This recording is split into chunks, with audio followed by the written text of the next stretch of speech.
Good afternoon, everyone. Signs of the grand solar minimum. The unthinkable is now normal.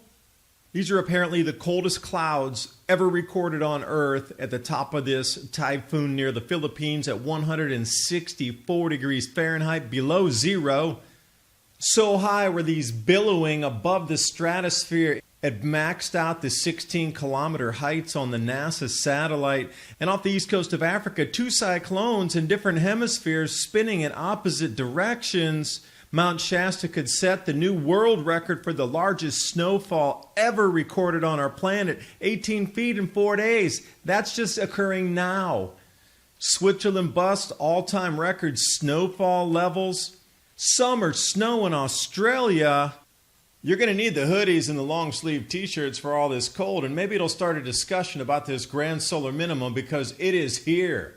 Limited edition, December only, Adapt 2030 merch. It's not CO2, it's not you, it is definitely the sun.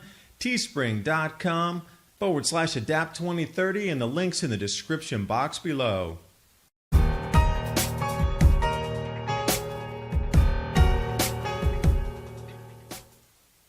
And if you're looking for a story that's going to make the hair on the back of your neck stand up, this is it right here.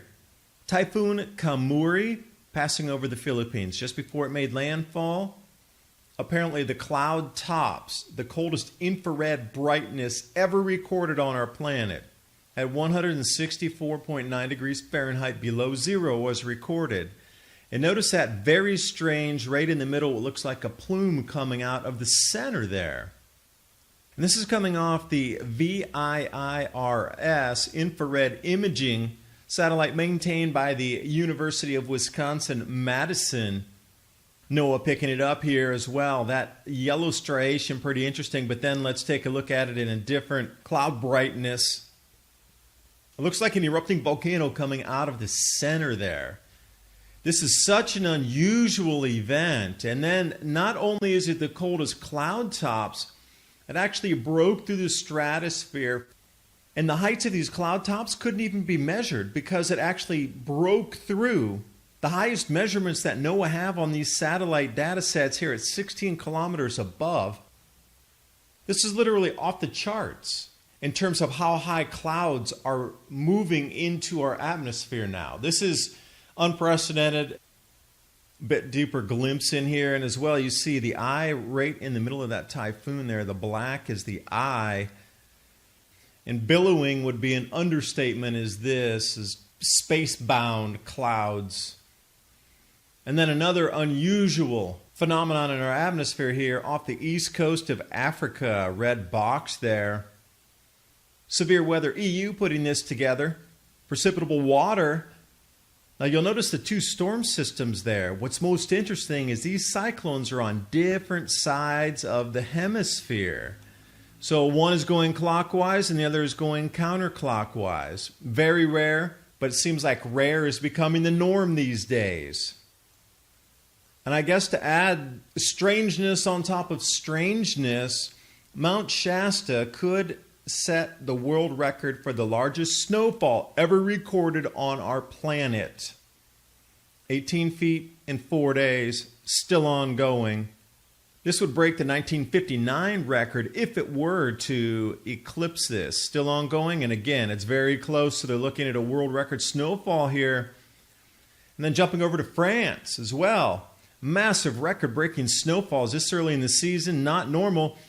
And it's the third time it's happened this year so far, along with Austria and Italy getting snow and Spain this early. That's truly unprecedented what's happening here. New York digging out right now, Albany, and the foot plus of snow. Take a look at the Brooklyn Bridge, all those amazing photos that are out across the net right now. And then amazingly, look at this. Ice Age Farmer putting out Switzerland busts its all-time November snow record, 1959. Where'd you see that date before? Oh yeah, the Shasta story I just told you about, 1959. Are we repeating a cycle? Because it seems like there's a lot of snow and a lot of activity that's going back decades and decades. If it is, it's a cycle. It's not CO2, it's not you, it is the sun. Solar activity, or lack thereof, driving cycles. This grand solar minimum, for real, There's a lot of channels out there and people saying, oh no, it's stable, don't worry about it. It's going to be the same solar cycle as last time, same intensity, go back to work, pay your taxes, it's all good. But with many astrophysicists screaming at the top of their lungs like we are dropping off in activity and this is going to affect our global agriculture, I wonder what this push is about stability. It's got to be so stable, and there's an enormous amount of people talking about how stable it's going to be, trying to reassure you it's going to be so stable. And adding to the signs, summer snow, Australia, it is the second day of summer. Officially in Australia, snow blanketing areas across New South Wales, Victoria, and Tasmania. It is not a single mountain range where it could snow at any time, according to the Australian media.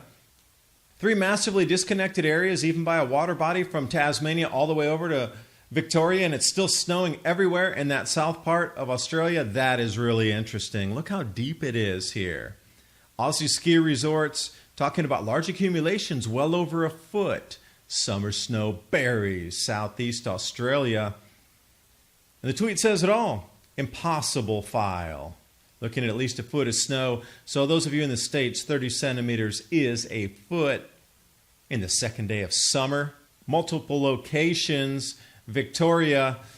What about all the experts in Australia saying snow would be a thing of the past, and our most famous Al Gore telling us snow would be a thing of the past, except New South Wales blanketed in white after heavy summer snowfall. Look at the depths on these ATVs here. And also down in Hobart, down in Tasmania, affectionately Tassie. Chilly summer days to stick around. Mount Wellington, snow. Oh, you mean it's below freezing for several days in a row and keep getting colder and colder? Look into Tuesday there at -5. That's about 25 degrees Fahrenheit. And very few people are talking about the grand solar minimum, which is the real threat to our crops. And how do you think those leaves are doing up in Falls Creek after they already come out for the summer? Now they're getting refrozen again. And how do you think global agriculture is handling this year after it was out and then frozen again? Oh, we're seeing the repercussions, low yields, low protein content, losses everywhere across our planet, out of season weather, blanketed ski fields in the alpine regions, and look at the vegetative leaf cover smothered in snow. So how prepared are you for emergencies as we move into the intensification of the grand solar minimum? My Patriot Supply and Adapt 2030, the 2-week grab-and-go food crate, or the 4-week food supply, water filtration, emergency power, everything in one stop right there. My Patriot Supply. The link's in the description box below, along with the new Adapt 2030 merch, and I will see you next video.